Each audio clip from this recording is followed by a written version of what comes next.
for people who really love Tezuka, his works are so varied. You have so much variation in his works, from things that are kind of like, more oriented for children, to things, but even, to more gekiga kind of adult work.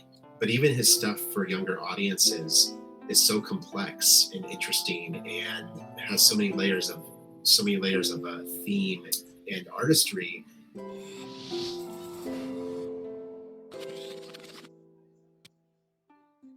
Hey, everybody, and welcome to the Saturday AM YouTube channel. My name is Jackie, and today I'm here with a very special guest, Samuel Satin, who is the acclaimed novelist and co writer of Crunchyroll's Essential Anime. Now, Mr. Satin, I'm sorry. Now, Mr. Satin is currently working on a project called Unico Awakening, which is going to be a reimagined manga series of one of Osamu Tezuka's beloved classics.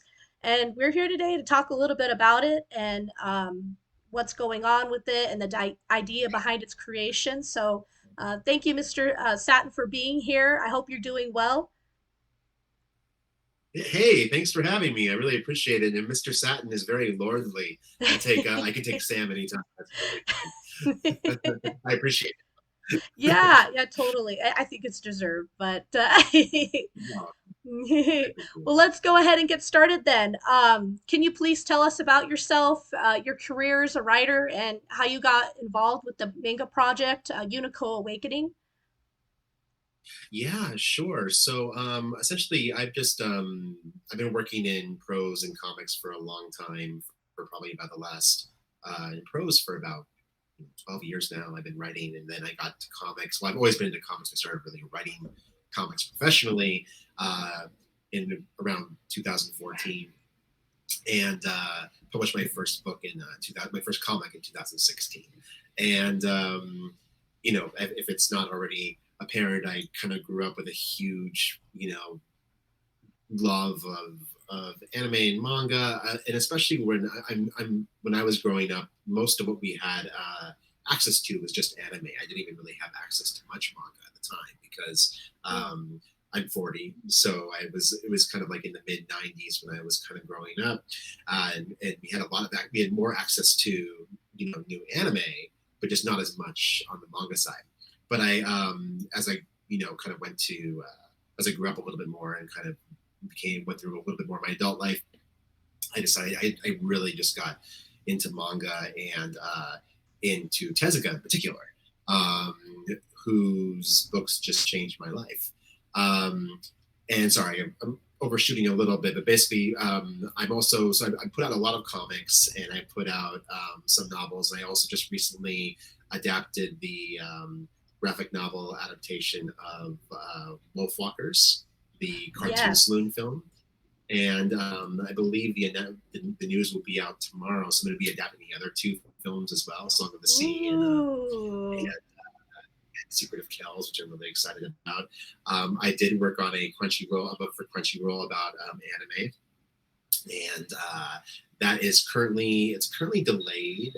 They're just fixing a few things with it right now, so it'll be out soon. But I'm really excited. I co-wrote it with Patrick Macias, who's a kind of longtime otaku, and kind of he founded Otaku USA, and also worked at has worked in that industry for a really long time, as for in terms of like news and pop culture.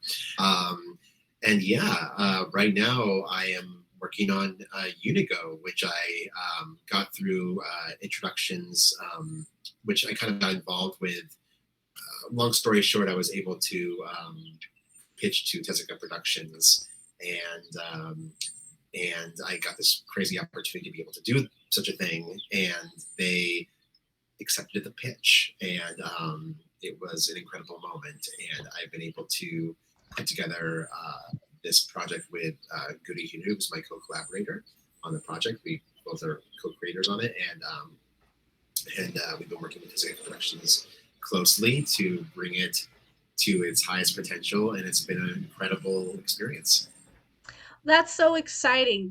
That really is just being given that opportunity to work on a project like this, especially when it's Osamu Tezuka. all people, and I'm really excited. You said you were working on Wolf Walkers. I watched that movie on Apple. I think it was Apple TV subscription. That was such an amazing movie. So, kudos to Beautiful. you. Very excited with what we're working on. Thanks. It's actually been really popular in Japan as well. Wolf Walkers and Wow. has actually kind of made some inroads in Japan, which is really interesting because when I was there recently, I saw it on a shelf in one of the bookstores, and I was like, "Oh, Wolf Walkers, that's awesome!" So it's been like, and I heard that it's more that's kind of taking off some ways there, which is really neat to see. Oh, that's so cool. That's so cool. Now, I know that there are several Tezuka projects that are being reimagined from Adam the Beginning to Team Phoenix with art by Spanish artist Kenny Ruiz. So, why do you think so many of Osamu Tezuka's works are being reimagined for a new audience? Well, I think that it's a great question. I mean, the more that, especially in the Western world, but just I think in general, I mean, when you go to Japan, right, in Japan itself, you see how much of a mainstay Tezuka is and just the way in which manga is consumed and how many people um, grow up reading Tezuka. You go into any bookstore in Japan, and there's a whole section, not just like a couple shelves, not just a couple shelves, but like a full section devoted to Tezuka books in every single store that you go to. It's really inspiring and really cool to see. And, so you can see that in Japan, it's kind of a mainstay. And there's a reason for that because of the fact that his work was so profoundly effective. It so profoundly affected the world. People will talk about him being, the Walt Disney of Japan, but I actually don't think that's completely accurate. I think it's a combination of like Walt Disney, Jack Kirby, and maybe Charles Schultz and a bunch of other different people you throw into a bag if you want to have a Western, analog for it. Uh, and I think that the more his work gets out into the world and the more that people actually read his work, you sort of realize that he has this kind of he was way ahead of his time in terms of his themes, the themes that he wanted to discuss. I mean, a lot of his books, I think people, in the US, they think about, Tezuka, and they think about primarily Astro Boy. If they think about Tezuka at all, they know Astro Boy, right? Um, but for people who really love Tezuka, his works are so varied. You have so much variation in his works from things that are kind of like more oriented for children to things, but even to more gekiga kind of adult work. But even his stuff for younger audiences is so complex and interesting and has so many layers of a theme and artistry that I think that during the time actually outside of Japan, maybe it was a little hard for people to kind of latch on to what he was, and even Japan itself, to a little hard for people to latch on to what he was actually trying to get across. And I think that people now are reading these stories and just being like, wow, like there is this really should be shown to the world. These are really amazing stories and amazing characters, and there's also the kind of the uh, idea that Tezuka himself really loved the idea of collaboration and iteration. So, he loved the idea of iterating on other people's stories, of people iterating on his stories, of Mm. people, that was something and with comics especially, he talked about it very regularly being kind of like an Esperanto, like a way in which people could connect over borders. And so I think that, and he really loved that idea, like cultural connections through comics. And I think that there's this, when people who really love Tezuka, when they start to really get into it and understand that, and, it becomes it becomes such an important thing to try to work on these projects if and try to help bring them into help bring them back into the light in a way. Yeah, no, that was beautiful.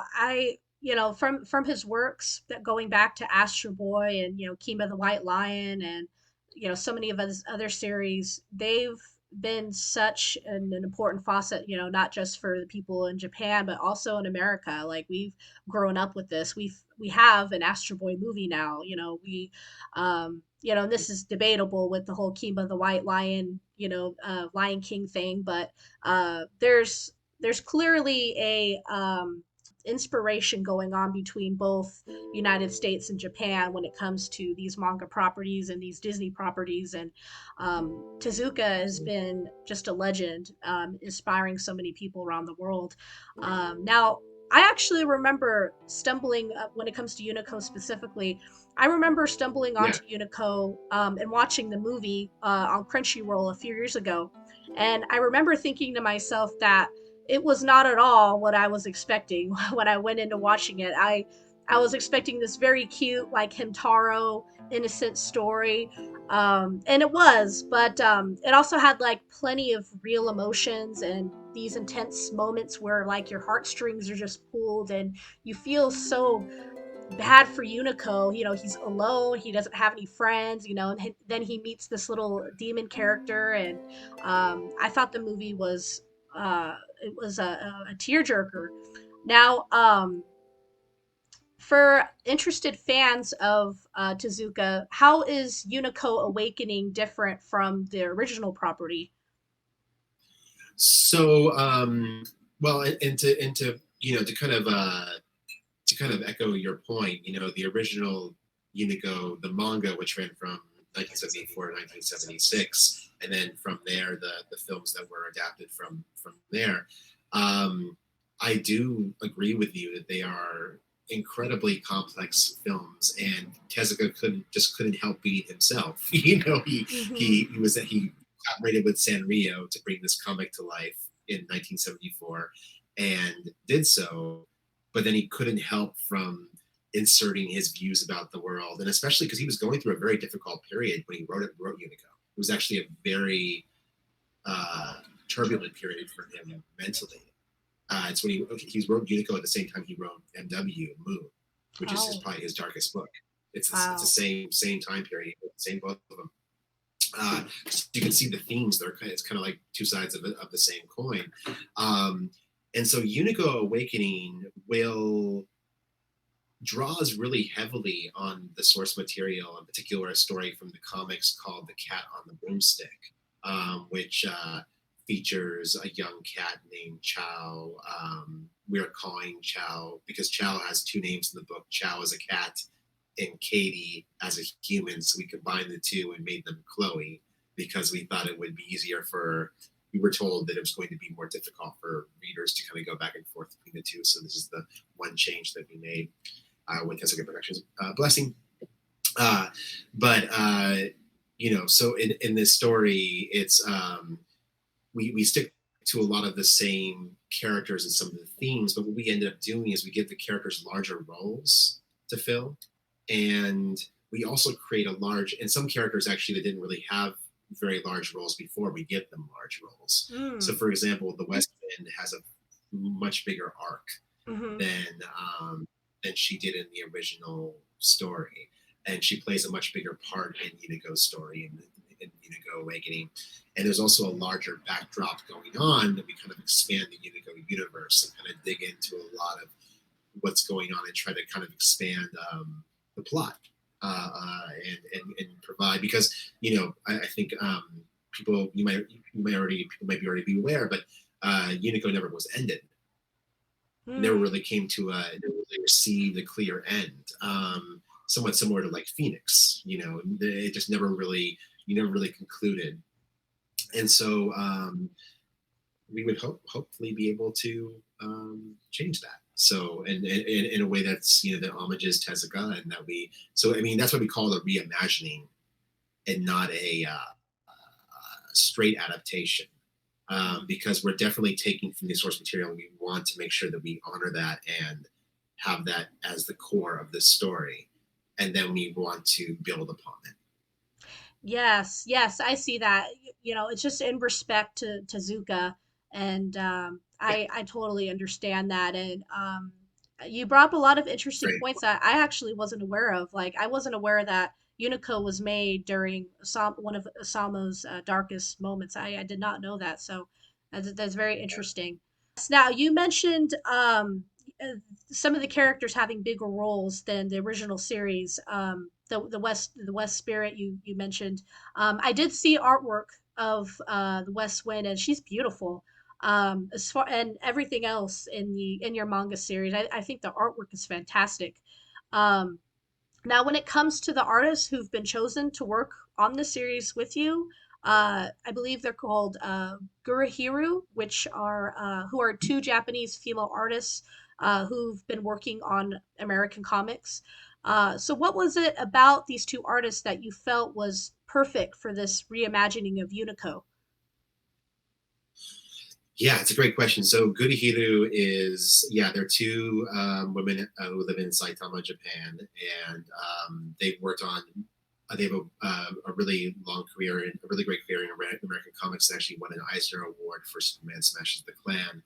And they also are now actually working on some Japanese projects as well. They're working on Ultraman, another Gene, a new project in Japan that's actually coming out in July, I believe. So they've been Mm. kind of going back and forth. They work on Wii Sports and all sorts of different things, and they're really great. And what I think, honestly, one of the things that I really love about Gurihiru is that besides just being incredibly talented, they also do have this really incredibly, in my opinion, unique talent to truly combine, you know, American comics art style with Japanese comics art style. I think if you look at their comics really closely, they really can bend Hmm. they really can bend that area of comics that I don't see very often. It's really hard because I think people can be like, it doesn't look quite like American comics, Mhm. doesn't look quite like Japanese comics, but it kind of looks like both. And I think that's a real talent.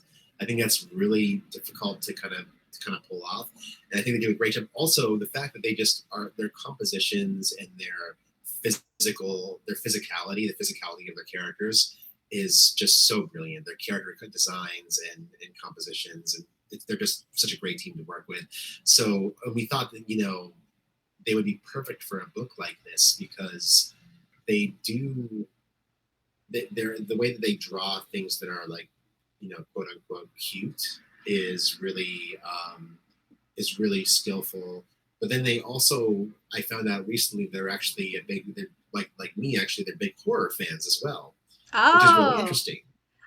Yeah, Oh. so they're actually really big into horror, um, which is uh, which is really fascinating because their stuff is so joyful and it's so gestural. And so Unico is a story that's kind of on that fence. It's a little bit scary, it's a little bit beautiful, it's kind of got both sides to it.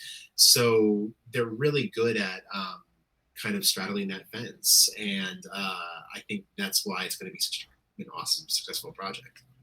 That's amazing. And you're right. Their art does look like it could be a mix of American and Japanese fused together. I do see that Disney style in there, and I do see them trying to accurately get Tezuka's art style while kind of making it their own, making it unique. And again, I think the artwork is fantastic, and I'm excited to read the book when you guys release it. Now Right. yeah, yeah. So now, as you guys are working side by side with Tezuka Productions in Japan to bring this manga to Yeah. life, what's been the most memorable part of producing this reimagined version? For example, you have some gigantic names and comics helping you produce this, from Peach Momoko to Tom Moore. Did you always intend to get this much support for your Kickstarter, or were you completely surprised at the reception that you got? So, God, that's a great question. So I would say first about working with Tezuka Productions, the most incredible experience for me personally was actually going to the studio and going to the office. So I was in Japan throughout April. I went in on a work visa, and I was able to go meet with people at Tezuka Productions to talk with them about the project. And I wasn't able to take a lot of pictures because it's kind of like a museum. You can't really take pictures of everything inside, but it was just really cool to be so close to all the history of Tezuka's work, and talking to Yoshihiro Shimizu, who is a director and producer, was a producer and a director of operations, but also used to be Tezuka's assistant, and then some other people there. That was really incredible, just to kind of go through and talk to people in the office and see what they're up to, build those relationships. As far as getting the Kickstarter built, it was really interesting because when we decided we were going to go for crowdfunding for something like this, the reason why we decided it was kind of like, we thought that a project like Unico needed to be seen to be believed, and a reinvention of Unico, and we thought it could be more like it could be something that a lot of people, we started to realize as we started going forward with that a lot of people had connections to Unico, especially like some of the Japanese artists like Kamobe Shirahama, who works on Witch Hat Atelier, Peach Momoko, Junko Mizuno, Akira Himekawa, who does Legend of Zelda manga. All these people, we started talking to them, and it wasn't like trying to like convince anybody to do it. They were like, Unico? Oh my God, absolutely. I would absolutely love to do that. Oh my God, I love Unico. I remember on a Zoom call, Junko Mizuno pulled out her book, and she's like, see, I still have it from when I was a kid, And like people really they connected on a very fundamental level to the project. So everybody, it became really celebratory. It became this thing that people were just really excited to participate. And we decided to really just expand upon that. We really didn't face any resistance or difficulty. It was more just like this kind of, I wasn't sure how the project was going to do. I was terrified. It's my first Kickstarter. Mm-hmm. So I had no idea what to expect. I've never done anything like this before. So I sat in terror the entire day as I didn't look at the Kickstarter. I just refused to look at it during the first day. And then I heard that we got funded and I was completely out of my mind with joy. But it's been such a wonderful thing to see people be so supportive. And, I really do hope that continues. And it's been awesome. So really it's been like for the art and for all the artists involved, it's been a really great celebration of Tezuka and Unico, which has been exactly what we wanted, what we could imagine for a project like this to bring it to life. That's fantastic. And we can see that your Kickstarter is a hit. In fact, your team has reached your initial $50,000 in the first 24 hours. So congratulations. That's awesome. Yeah, I think we just doubled it yesterday. So we're really kind of, we have over 1,000 backers now, and things are growing, and it's just awesome. We're going to be happier. So it's really cool to see. Awesome. So will you plan to produce more Unico graphic novels, or is this all that's planned? Likewise, will this book be distributed in Japan as well? We are doing both a English and Japanese version. So we're doing both versions to be distributed both in the United States and Japan. Right now we're focusing on the Kickstarter, but I can't say more than that, but I will tell you all the second I stay tuned is all I'll say. I know there's some exclusive art prints that fans can get if they support your Kickstarter. Now, since your Kickstarter is already fully funded, can people still go out and support your project? How can people get out there and get and support you guys? Oh yeah, every single bit of additional help really goes far, because nearly every single dollar raised goes to paying artists and translators, and a project like this is kind of large to put together, so it ends up seeming like a lot, but it actually goes very quickly. Right, so it's like and yeah, the exclusive prints from artists. Again, we have a print from Kamobe Shirahama of Witch Hat Atelier. We have a print from Junko Mizuno, who's kind of like a awesome cult artist. We have a print from Akira Himekawa. We have a print from we have 3 prints from Peach Momoko. And we have one from Tom Moore, who's the creator of Wolfwalkers Mhm. and works at Cartoon Saloon. And then, or I think he started Cartoon Saloon. Yeah, I think he's the president of Cartoon Saloon. But and then we have some really great American artists too, and the things that they've worked on. And we have a bunch of people who did these things called artifacts, which are basically like mini comics and print items that people can collect from. Can get exclusively from this campaign. So yeah, there is plenty of stuff to support, and also enamel pins, etc., things like that. A T-shirt. Yeah, there's all sorts of amazing things that people can. And the T-shirts are add-ons. I discovered, so you can actually get them afterwards if you just want to add them on. But yeah, so please head on over, support the campaign, tell your friends. There's a lot of really cool exclusive stuff that we're not sure is going to be available after the campaign. I mean, the book's a different story, but there's a lot of cool stuff that we're not sure about. So, head on over. Awesome, awesome. Now, do you have a social media account that people can follow you at, and Guru Hero, can fans follow them on social media? Yes, mine is Samuel Satin, so it's my name. Samuel Satin. With the ad symbol in front of it for Twitter.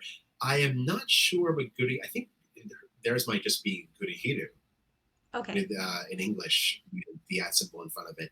But yeah, I'm Samuel Satin everywhere, and you're more than welcome to talk to me and ask me questions. Also, my website is www.samuelsatin.com, and on that, you can send me a contact, on my contact form, and I'll get back to you. Just Awesome.